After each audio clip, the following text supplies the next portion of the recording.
The Ford Fiesta has been Britain's best-selling car for 7 consecutive years, but now Skoda thinks it's got a model ready to challenge it for the best in class. Here it is, it's the new Fabia. To find out which one is better, we are going to assess both cars in a number of key areas, starting with how much space they've got. Now we're going to start with the Ford Fiesta, and I have to confess this particular car I know very well because it's been my long-term test car for the last 6 months. And I have to say, having a small family, it's ever so slightly too small for somebody with a small family. Take our baby buggy here, neatly folded. Doesn't actually go in flat, which means if you're going for a weekend away or something, you're forever taking wheels on and off. The Skoda has got 330 litres of space to the Fiesta's 290. It's actually about the same size as the Ford Focus's boot. It's the same story in the back seats. The Fiesta is fine, but it's the Skoda that gives occupants slightly more space.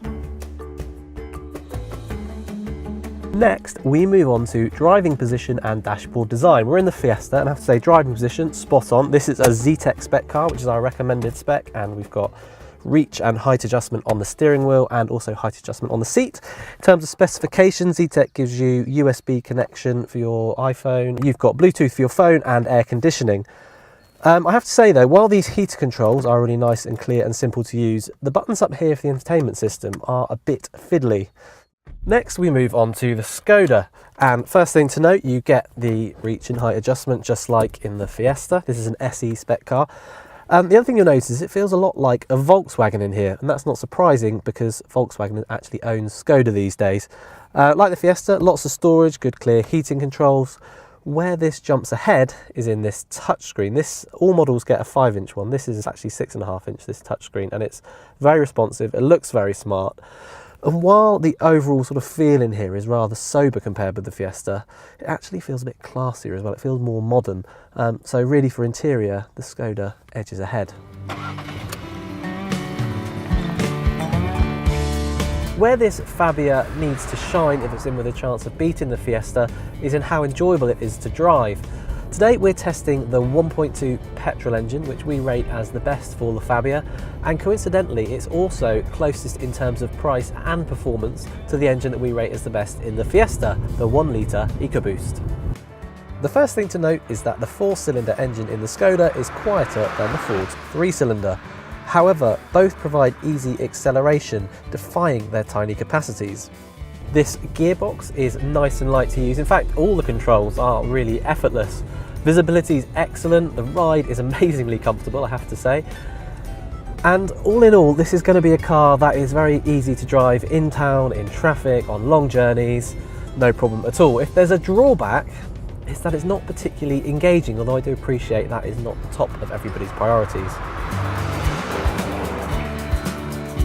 Okay, we've jumped into the Fiesta, and you know, it immediately feels more responsive. I mentioned earlier about how the Skoda's engine was quieter, but actually the Fiesta's 3-cylinder unit makes such a lovely thrummy noise that it's a pleasure to listen to. As you can see, the ride's not quite as good. My cameraman's bouncing about in the passenger seat, but the controls are so responsive. The steering and the clutch and the gearbox are so nicely weighted that they make the Fiesta a pleasure to drive.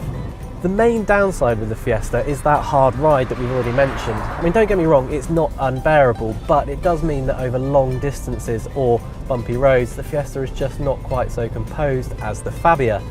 Now, for some, and I include myself in this, that actually makes the Fiesta more fun to drive. It makes it feel more involving, but others, I concede, will prefer the softer approach of the Skoda.